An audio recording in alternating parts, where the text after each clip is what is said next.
Hey everybody, today I'm going to be showing you a front pad and rotor replacement on a 2018 Mitsubishi Mirage.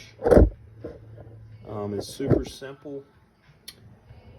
I'm not going to sit here and talk, I'm going to get right to it. Got my car jacked up on a jack stand and we're going to take the wheel off. It's a 21 millimeter.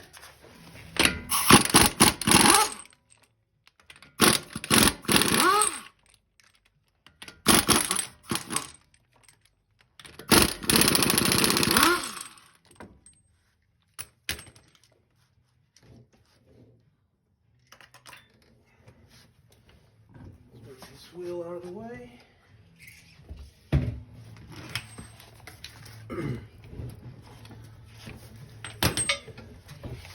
Alright, so basically all we got to do here is take this top bracket bolt, caliper bolt out, and this bottom one. And the caliper will come off. On this vehicle, you do not have to take the bracket off to get the rotor off, which is great. It saves a lot of time. Super simple job. This nut is a 14 millimeter. So let's get that off.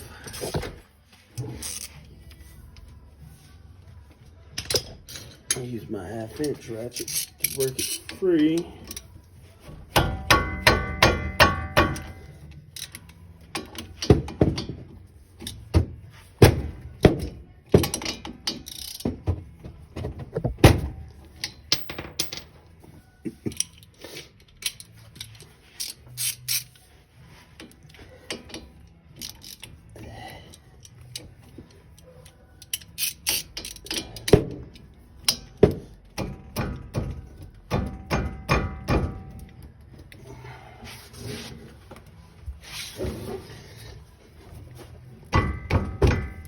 There we go. Switch to my 3/8 ratchet with a 3-inch extension on it. You can use air tools for this, but I'm not going to use mine today. Just showing you how to do it with a simple ratchet and socket.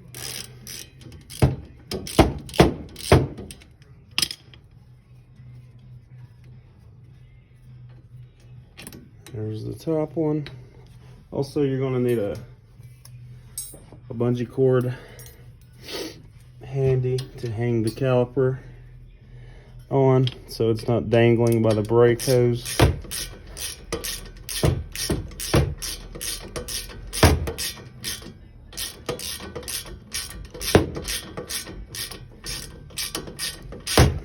The shop quoted my father $700 to do this, and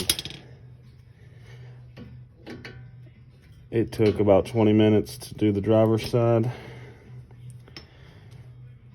And the parts were around 90 bucks on Rock Auto. So, saving quite a bit of money doing it myself. We're gonna need a flathead or some pry bar to get this off. You do not have to change the rotors every time, but I am going to. I usually do since they're so cheap on Rock Auto. The back pad has already fallen out. Here it is. And this front pad, you can pry it out with a flathead or pry bar, whatever you have.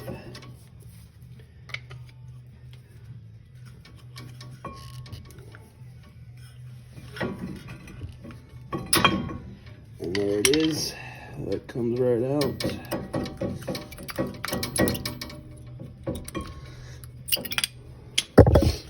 I'm gonna hang the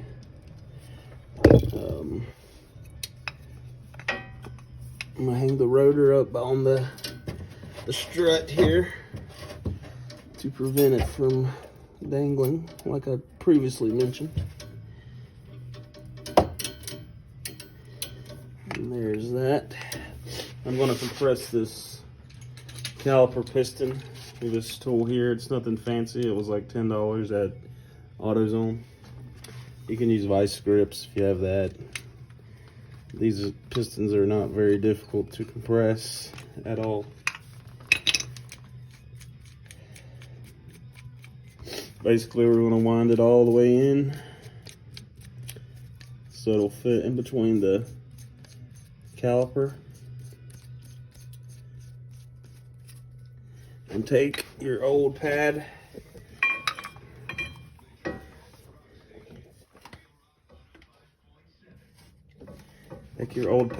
stick it on the piston with the piston compress tool, and just start cranking down on it until it will not go in any farther. You will know when it's all the way in because you will not be able to compress it any farther.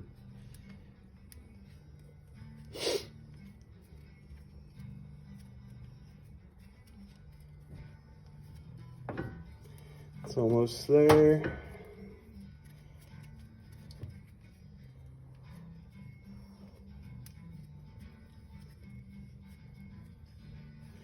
And it is compressed. You want to make sure it's compressed all the way, or your pads are not going to fit in there. Your new pads are not going to fit in here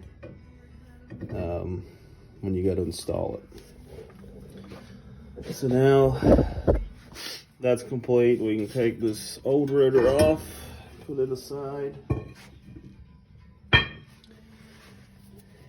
And now there's two little metal, I'm not sure what they're called, but it's what the pads fit down in. You can take it off and clean it, or you can leave it on there and clean it, but take a wire brush to it. Get all the brake dust and dirt off of it. It'll just keep it from squeaking the new pads. You can also get here where it sits if you want.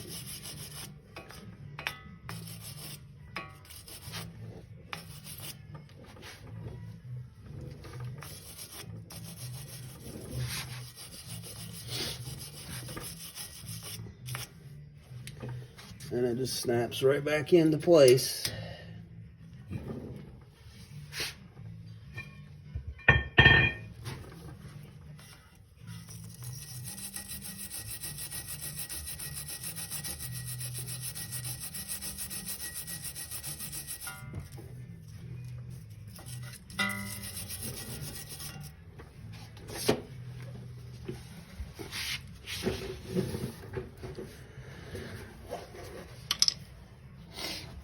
Also, I forgot to mention this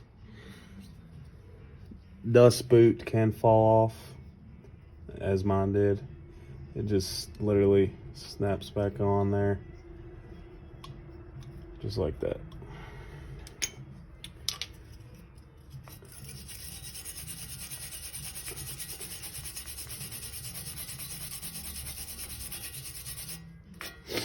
After those are clean, I like to put a little brake grease on them in those little areas to prevent noise when you brake. Don't need much, just a small little bit.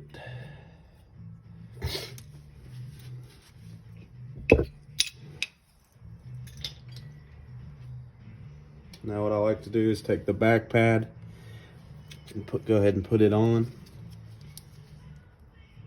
It's just easier to do now than when the rotor's on it, especially doing this on the ground.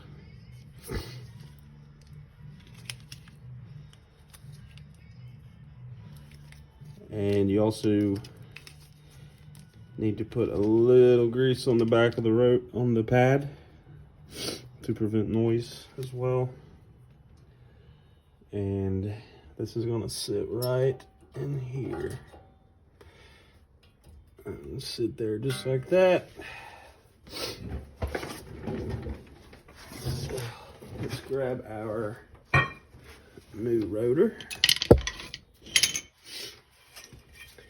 And we need to clean it with some brake clean to get the oils off from the factory. Just spray it down and wipe it down.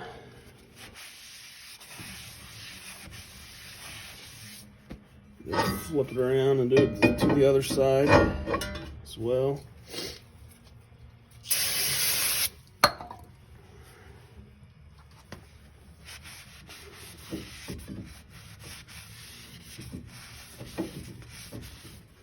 After the new rotor is on, I like to put 2 lug nuts on it just to hold it in place. It's not necessary at all, but it just makes it a little easier so the rotor's not flopping around when you're putting the caliper and pads on. So it'll kind of sit there. Then you can go ahead and push that back pad flush with the rotor.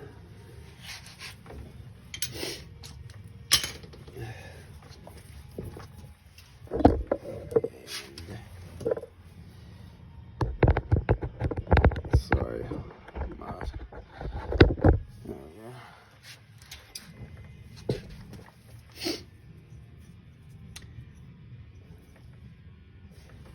So when installing the front pad, we need to put grease on it as well on the back side. It doesn't need a whole lot, just it needs to be, the whole back needs to be covered.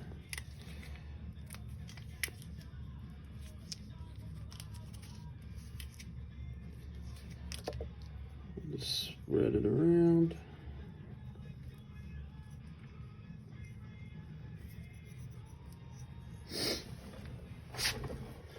Sorry guys, I am sick and this is my first video. So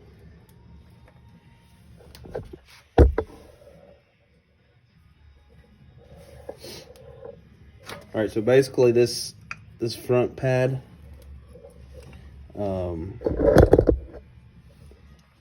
is you're just gonna slide it in. Oh, not like that. There's this retaining clip on the back that just slides around the caliper to hold it in place.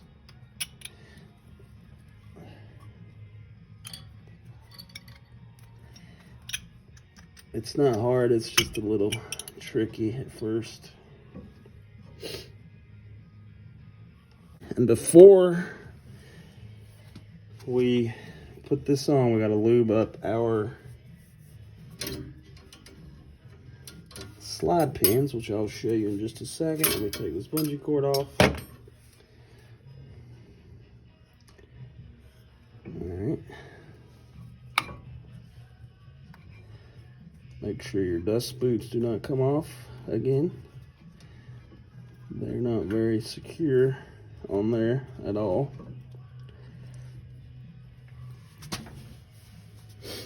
Okay. Before you put the slide pins back in, we need to lube them up. So get you some lube. You can get this at the parts store. It's fairly cheap.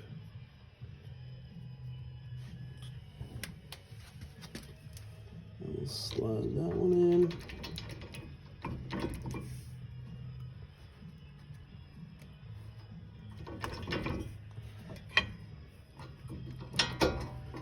There's that one. Let's get the bottom one in.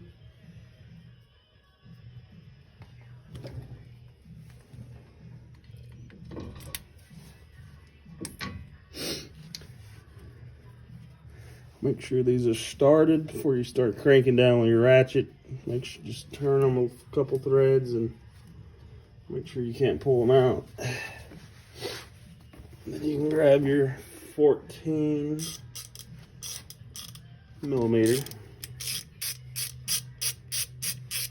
and tighten them down. I don't know the foot pounds. They need to be torqued too, but I've never torqued down these before anyways. I never had a problem. Just get them tight as you can. I'm gonna come back with my 1/2" ratchet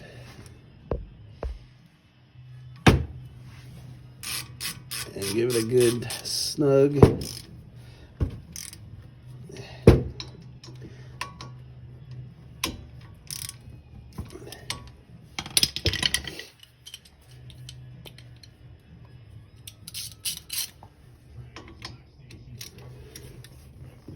That should be good. That should be good.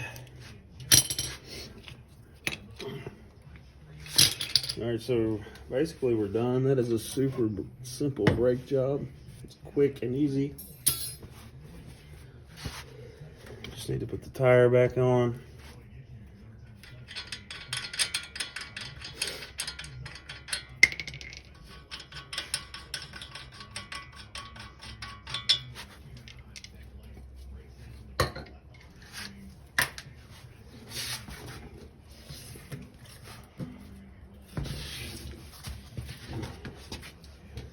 You can also wipe this excess lube down off of the where it oozed out from the slide pins, just so it don't catch dirt and dust when going down the road. I do torque these tires down to 100 foot-pounds. Again, it's not necessary, but that's what I torque every tire that I take off to. I'm not going to show you that because my compressor will cut on as soon as I start hammering these on with my air gun. But yeah, this is a super easy brake job, and thanks for watching.